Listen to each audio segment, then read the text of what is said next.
द्वारिका के डूबने का क्या रहस्य है और देवी राधा किशोरी क्यों हैं? हेलो फ्रेंड्स, द्वारिका नगरी भगवान श्री कृष्ण की बसाई हुई वो भव्य नगरी है जो आज भी समुद्र के गर्भ में देखी जा सकती है, जिसे भगवान श्री कृष्ण ने द्वापर युग में बसाया था। सभी जानते हैं कि गांधारी का श्राप श्री कृष्ण के कुल के नाश का कारण बना। इसके अतिरिक्त ऋषियों ने जो श्राप दिया श्री कृष्ण के पुत्रों को, वो भी उनकी मृत्यु का कारण बना। पर क्या सिर्फ श्राप ही इसके लिए उत्तरदायी है? श्री कृष्ण के कुल का नाश क्यों हुआ, इस पर पहले भी वीडियो बनाया है। वीडियो का लिंक डिस्क्रिप्शन बॉक्स में डाल दिया है। वास्तव में श्राप का भी कारण होता है।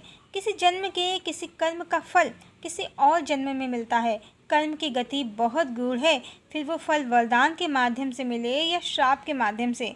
वसुदेव और देवकी के पुत्र बने हैं श्री कृष्ण, वरदान स्वरूप ही। पर तपस्या की उन्होंने पूर्व जन्म में भगवान को पुत्र रूप में प्राप्त करने के लिए।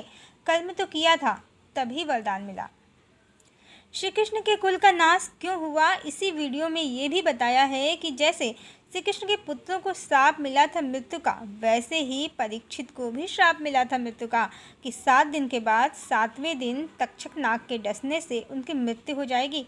श्री कृष्ण के पुत्र मदिरा पान कर आपस में लड़कर मर गए, जबकि परीक्षित ने 7 दिन भगवान का चरित्र सुना सुखदेव जी से। तदुपरांत उनकी मृत्यु हुई और उन्हें भगवत धाम की प्राप्ति हुई। इसी प्रकार कयाधु हिरण्यकश्यप की पत्नी के गर्भ से भक्तराज प्रहलाद का जन्म हुआ है।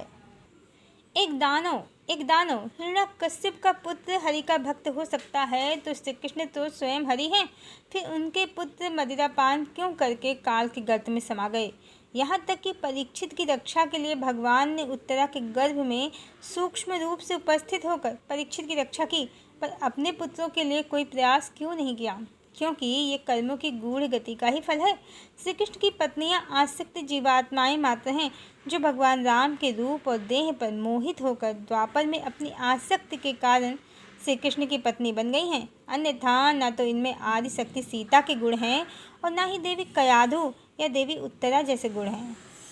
जी हाँ, यही सत्य है कि श्री कृष्ण की पत्नियाँ किसी लोक की देवियाँ नहीं हैं, बल्कि आसक्त जीवात्माएं हैं और उनके पुत्र भी उनके ही गुणों से प्रभावित हुए हैं। इसीलिए उन्हें मदिरा का पान भी प्रिय है और आपस में लड़ना भी। भगवान सच्चिदानंद हैं, न कि किसी लोक में करोड़ों स्त्रियों के साथ रहते हैं। वो एकमात्र आदि शक्ति के पति हैं और उन्हीं से पूर्ण होकर वो सर्वव्यापी हैं, सर्वशक्तिमान सर्वव्यापी सत्ता हैं। और आदि शक्ति देवी लक्ष्मी ही हैं, जो सीता हैं, और उनकी पहचान यही है कि उनके परिणय में बंधने पर भगवान एक पत्नी व्रती ही रहते हैं। और इसी नियम से श्री कृष्ण की कोई भी पत्नी, चाहे वो रुक्मिणी हो या सत्यभामा, कोई भी सीता नहीं है। श्री कृष्ण ने हजारों विवाह किए हैं। जहाँ देवी सीता होंगी तो भगवान एकमात्र उनको ही समर्पित होंगे। फिर हजारों तो दूर, दूसरा विवाह भी नहीं होगा उनका। आपने पूर्व जन्मों की कहानियाँ सुनी होंगी, कैसे किसी की भाभी नए जन्म में उसकी माँ बन जाती हैं और कैसे किसी की माँ उसकी बहन बन जाती हैं किसी जन्म में। यहाँ तक कि शत्रु भी पिता और भाई बन जाते हैं और कभी पति भी बन जाते हैं।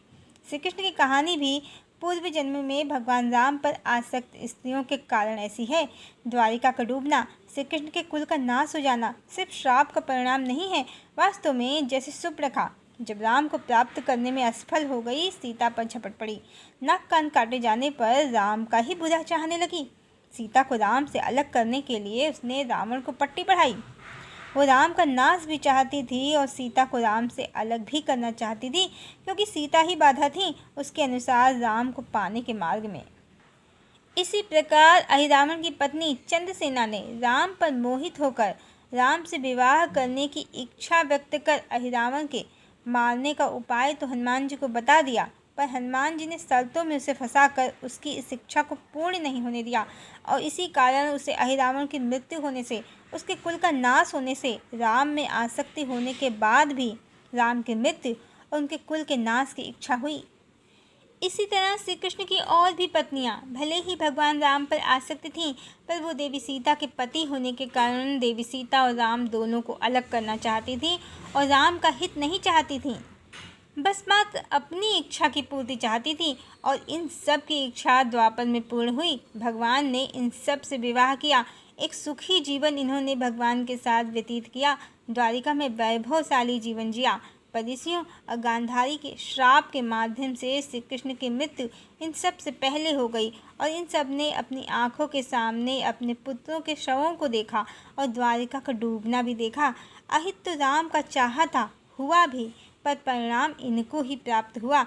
भगवान तो वैसे भी निष्काम हैं, सांसारिक बंधनों में उनकी कोई आसक्ति नहीं है।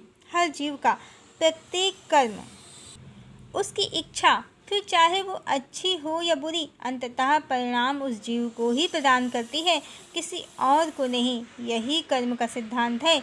इसी कारण सदा शुभेच्छा ही करनी चाहिए, जिससे अपना भी हित हो और दूसरों का भी। नेक्स्ट पार्ट में हम जानेंगे कि क्यों श्री राधा किशोरी हैं। इसका भी कारण त्रेता युग में ही, पूर्व जन्म में ही छुपा है। हरिओम।